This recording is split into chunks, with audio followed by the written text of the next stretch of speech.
G'day tubers and welcome to part 10. Well, we've been in Tassie about 1 month today actually, and we're having a ball. And yes, I'm probably 2 weeks behind on these. I know.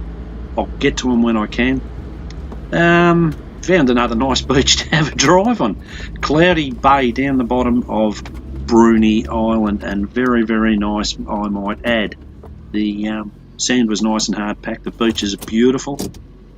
Once again, there's no one around, a few people, but have a look at this place. Absolutely amazing. So, yeah, enjoy, people.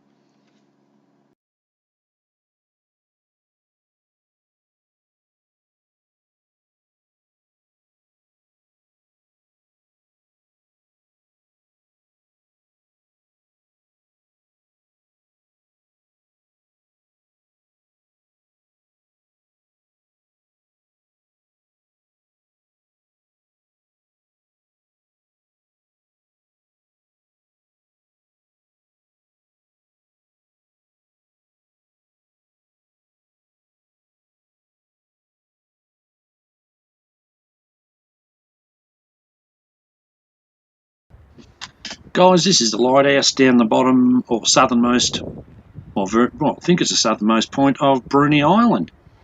And, yeah, once again, very nice. But sitting here, look at it, you can't help but think like the early explorers, your Captain Cooks and so on and so on, when they approached this place with no navigation, no lights, no nothing, probably limited maps, limited knowledge, how they weren't washed ashore on half of these rocks and smashed to a million bits, the courage of these men. And these were just guys that came from the sea. Imagine the guys that went inland.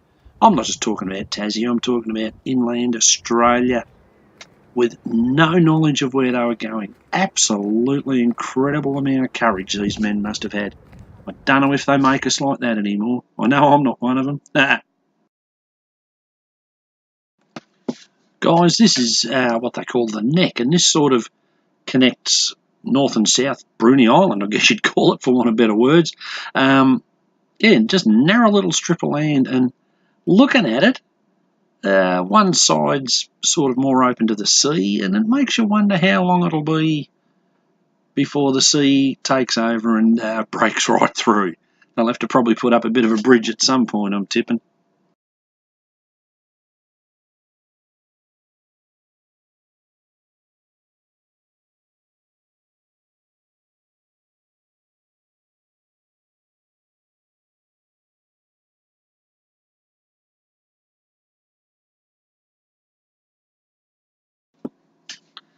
Tell you one of the best things about Tassie, guys, and that's that you can go to places like this and there's no one around. Like, minimal. I mean, there's a lot of tourists in Tasmania, don't get me wrong, but occasionally you'll come across a place like this and there's absolutely no one around, and you can have the whole beach to yourself. And I mean, if I suppose you'd get a few people on a nice hot sunny summer's day, but yeah, there's just no one around. You could run up and down here naked if you want. I wouldn't, because it'd be a very ugly sight, I don't mind telling you. But yeah, incredible. Just, you can really find yourself. It's just amazing.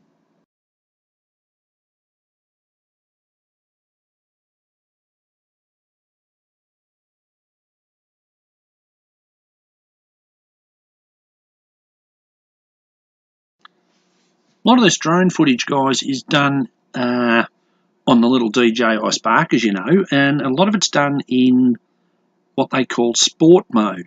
And sport mode is, in other words, flat stick. So my apologies if it's a bit jerky, or when you go to do a turn, it turns really hard, and the horizon goes to 45 degrees, and so on and so on. I'm still trying to get used to it, but sport mode's a lot of fun. The bloody thing absolutely flies, I tell you.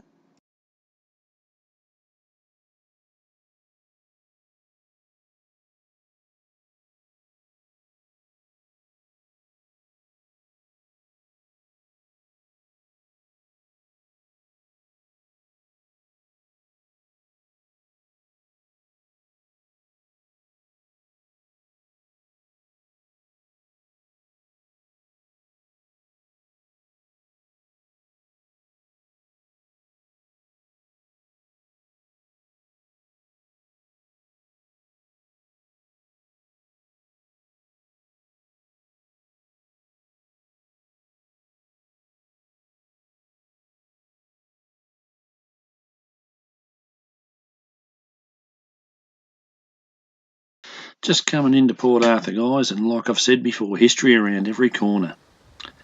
Booked into the caravan park here, and a beautiful place, you know, nice camps, nice place to park, nice and level and all of that sort of thing.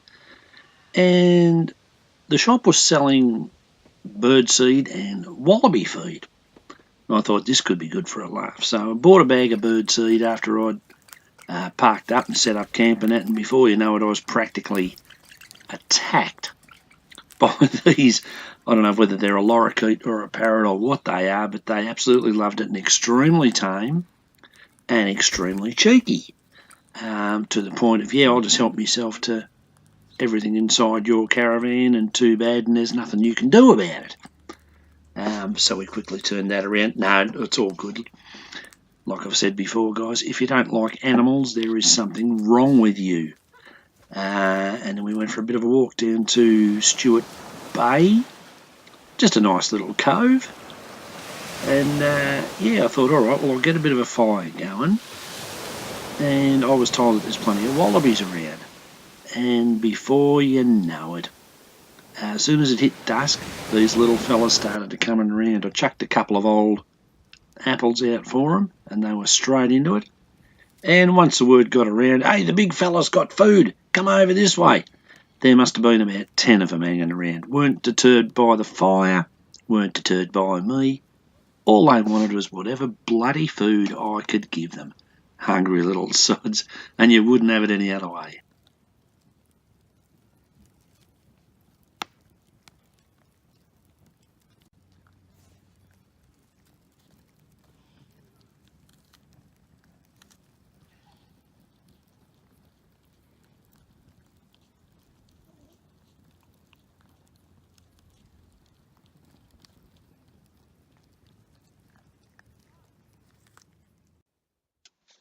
As history tells us, guys, the Tasman Peninsula is all about convicts. And this is the coal mine in the northwest of that peninsula. Was obviously worked by convict labour, of which there was plenty, and free. And from what I'm led to believe, the conditions weren't very, very good. This was for the convicts that weren't the best behaved, I understand.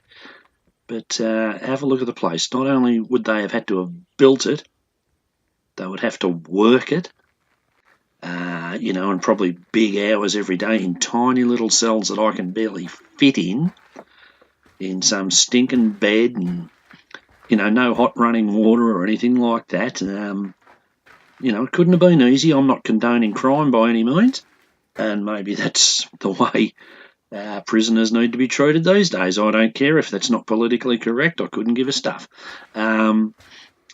But yeah, this really opens your eyes to what it must have been like for those people. Yet, look around at some of these videos, beautiful views, and you would look and you would think, well, how hard could it be to escape? But remember, there was nothing. It was a virgin bush, waters, you know, seaways, all that sort of stuff, channels, all that sort of thing. And where would you have gone? There wasn't too much else in the 1830s, 1840s. But yeah, what an incredible place. And, you know, very talented people made it. I mean, to be still standing, you know, sort of 150 years later or more, it's quite a testament, considering a lot of people have been through it and, you know, not robbed it, but, you know, just taken the bricks and timber away and so on and so on. Tubers, that is part 10. I've still got a few of these to upload, and I'll do it when I can. But yeah, look forward to talking to you next time. There'll be a little bit more about Port Arthur coming up and some of the surrounding stuff on the peninsula there. So see you then, guys.